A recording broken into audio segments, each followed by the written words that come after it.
The got life അല്ലെങ്കിൽ the Aadujeevitham എന്ന cinema, Aadujeevitham എന്ന നോവലിനെ ആസ്പദമാക്കിയാണ് നിർമ്മിച്ചത്, എല്ലാവർക്കും അറിയാം. വളരെ മനോഹരമായിട്ടാണ് പൃഥ്വിരാജ് അതിൽ അഭിനയിച്ചിരിക്കുന്നത്. നല്ല ഡയറക്ഷനാണ്, നല്ല മ്യൂസിക് സ്കോറാണ്, ബാക്ക്ഗ്രൗണ്ട് സ്കോറൊക്കെ അടിപൊളിയായിട്ടുണ്ട്. അതുപോലെ ഒരു കാര്യം എടുത്ത് പറയേണ്ടത് background mixing, sound mixing Resul പൂക്കുട്ടിയാണ്. വളരെ മൈന്യൂട്ടായിട്ടുള്ള ശബ്ദങ്ങൾ പോലും അദ്ദേഹം ക്യാപ്ചർ ചെയ്തിട്ടുണ്ട്. ഇതിലെ ഒരു കാര്യം എനിക്ക് പറയുമ്പോൾ, ആടുജീവിതത്തിന് വേണ്ടി പറയുമ്പോൾ, 16 വർഷം നീണ്ട കാത്തിരിപ്പ്, അത് മലയാള സിനിമയ്ക്ക് നഷ്ടമായത് ബ്ലസ്സി സാറിൻ്റെ മനോഹരമായ ചിത്രങ്ങളാണ്. എത്രയോ വേണമെങ്കിൽ ഒരു വർഷം ഒരു സിനിമ എന്ന നിലയ്ക്ക് 10-14 ചിത്രങ്ങൾ നമുക്ക് മിസ്സായി അദ്ദേഹത്തിൻ്റെ. പക്ഷെ അതിനുള്ളൊരു പടമായിട്ട് ആടുജീവിതം മാറി എന്ന് പറയുമ്പോൾ എനിക്കത് അതിനോട് പൂർണ്ണമായി യോജിക്കാൻ എനിക്ക് പറ്റില്ല. കാരണം ബ്ലസ്സി സാറിൻ്റെ 15ഓളം അല്ലെങ്കിൽ അത്രയധികം ചിത്രങ്ങൾ നമുക്ക് മിസ്സ് ചെയ്തു എന്ന് വളരെ വേദനയോട് പറയട്ടെ. പിന്നെ ഈ പടത്തിൻ്റെ ഒരു പ്രോബ്ലം എന്ന് പറഞ്ഞു കഴിഞ്ഞാൽ, ഈ നാട്ടിലത്തെ ലൈഫ് കാണിക്കുന്ന കുറേ സീക്വൻസ് ഉണ്ട് ഫസ്റ്റ് ഹാഫിൽ. വളരെ ഒരു അൺവാണ്ടഡ് ആയിട്ടുള്ള ഒരു സ്റ്റോറി ടെല്ലിംഗ് ആയിട്ട് എനിക്ക് തോന്നി തുടക്കത്തിൽ. ഫസ്റ്റ് ഹാഫ് പടത്തിൻ്റെ പോരാ, സെക്കൻഡ് ഹാഫ് മുതലുള്ള ഭാഗങ്ങളാണ് പടത്തിൻ്റെ മികച്ചു നിൽക്കുന്നത്. അതായത് ഫസ്റ്റ് ഹാഫിൽ ഒരു അമലപ്പോളും മികച്ച രീതിയിൽ അവർക്ക് എന്താ കൊടുത്തേക്കണം അവർ ചെയ്തിട്ടുണ്ട്. ഒരു ഡയറക്ടർ കയ്യിലുള്ള ഒരു കാര്യമാണല്ലോ, അല്ലെങ്കിൽ സ്ക്രിപ്റ്റ് ആയിട്ട് കഥാകൃത്ത് പറയണ എന്താണെങ്കിൽ അതിൻ്റെ രീതിയിലാണല്ലോ ചിത്രം ചിത്രീകരിക്കുക. അപ്പം അദ്ദേഹം ആ ലേഡി അമലപ്പോൾ വളരെ വൃത്തിയായിട്ട് അഭിനയിച്ചിട്ടുണ്ട്. പക്ഷേ എന്തിനാ അൺവാണ്ടഡ് സീൻ പോലെ, ഒരു ഇൻറ്റൻസിറ്റി തോന്നാത്ത സീൻ പോലെ തുടക്കത്തിൽ നമുക്ക് തോന്നി ആ സിനിമയുടെ. കാരണം നമുക്ക് മലയാള സിനിമയ്ക്ക് ഇപ്പോൾ എൻ്റെ മാത്രം അഭിപ്രായമല്ല, മൊത്തത്തിൽ കണ്ടിരിക്കുന്ന ആൾക്കാർ ഫസ്റ്റ് ഹാഫ് വർക്കായിട്ടേ ഇല്ല. വർക്കായിട്ടില്ല എന്ന് പറഞ്ഞാൽ ഒരു ഒരു 80% ഭാഗങ്ങളും വർക്കായിട്ടില്ല. കാരണം ആൾക്കാർക്കൊന്നും അങ്ങനെ ഒരു കേരളം കാണിക്കുന്ന ആ പശ്ചാത്തലമൊന്നും കാണിച്ചില്ലെങ്കിലും കുഴപ്പമില്ല. കാരണം ആ നജീബിൻ്റെ ആ ജീവിതം സെക്കൻഡ് ഹാഫ് മുതൽ കാണിക്കുന്നത് വളരെ മനോഹരമായിട്ടുണ്ട്. നമുക്ക് കണ്ടിരിക്കുമ്പോൾ തന്നെ ഒരു നല്ല ഫീൽ ഉണ്ട്, നമുക്ക് നല്ല ഇമോഷണൽ വർക്കായിട്ടുണ്ട്. പിന്നെ ബെറ്റർ ഗ്രാഫിക്സ് വർക്കാണ്.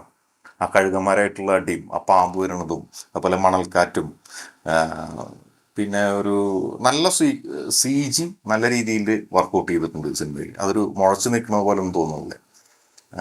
അപ്പം ഈ സിനിമയിൽ ഈ തുടക്കത്തിൽ കാണിക്കുന്ന കേരളത്തിൻ്റെ ദൃശ്യങ്ങളൊന്നും ഇല്ലെങ്കിലും, തുടക്കത്തിൽ കുറച്ച് വേണം, ഇല്ല മുഴുവൻ വേണ്ടെന്നല്ല പറഞ്ഞത്. ഈ അമല പോളായിട്ട് ആറ്റിൽ കുളിക്കാൻ പോയില്ല എന്നൊക്കെ പറഞ്ഞൊരു പാട്ട് ഇടണം, അതിനൊന്നും അൺവാണ്ടഡ് സീനുകളാണ്. ഞാൻ സ്പോയിൽ ആവാതിരിക്കാൻ വേണ്ടി അത് പറയണില്ല അതിൻ്റെ ഡീറ്റെയിൽ. പക്ഷേ അതൊന്നും വേണ്ട എന്നുള്ള ഒരു അഭിപ്രായമാണ് ഞങ്ങൾ കുറച്ച് സുഹൃത്തുക്കൾ സിനിമ കാണുമ്പോൾ ഞങ്ങൾക്ക് മനസ്സിലായിട്ടുള്ളത്. അതൊന്നും ഫസ്റ്റ് ഹാഫിൽ വർക്കായിട്ടില്ല.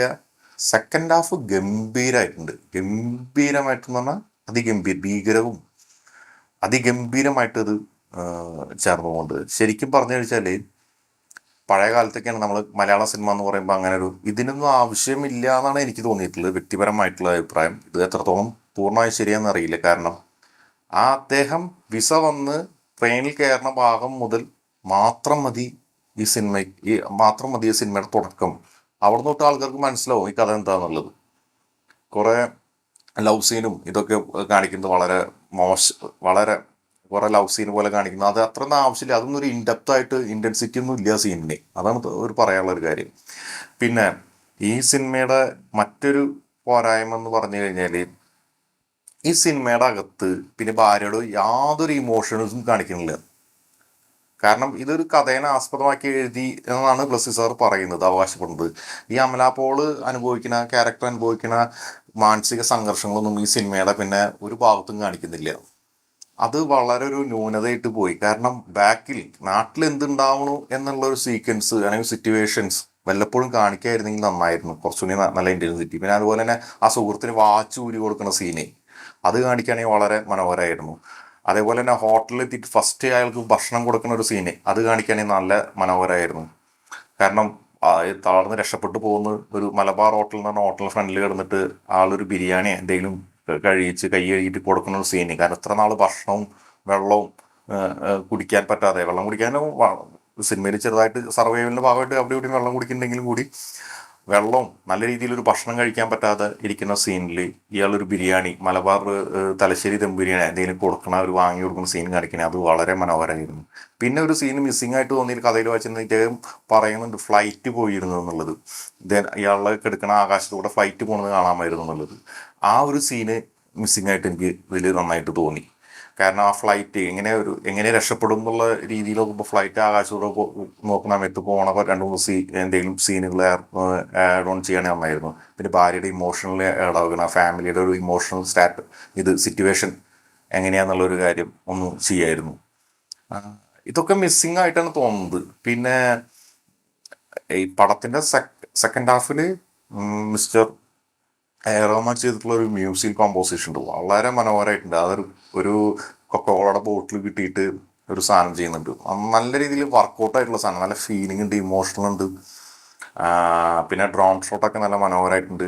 ശരിക്കും സെക്കൻഡ് ഹാഫിന്റെ കുറച്ച് ഭാഗങ്ങൾ കൂട്ടിയെടുത്തു കഴിഞ്ഞാൽ ഒരു 2 മണിക്കൂർ ചിത്രം ആക്കിയാൽ ഇങ്ങനെ ഒരു 2.25 മണിക്കൂർ ചിത്രം ആക്കി എടുത്താൽ മതി. നാട്ടിലെ സീനുകളൊക്കെ ഒരുപാട് കട്ട് ചെയ്ത് കളഞ്ഞ് ആ ട്രെയിനിൽ മുതൽ യാത്ര മുതലുള്ള നജീബിന്റെ യാത്ര മുതലുള്ള അവിടെ നിന്ന് മുതലായാലും സിനിമ നല്ല രീതിയിൽ വർക്കൗട്ട് ആയേനെ.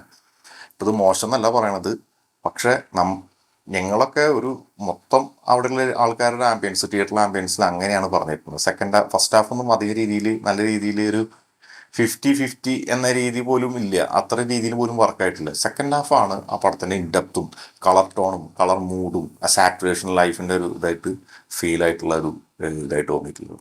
ഇതാണ് ആടുജീവിതത്തിനെ പറ്റിയിട്ടുള്ള എൻ്റെ നിരൂപണം.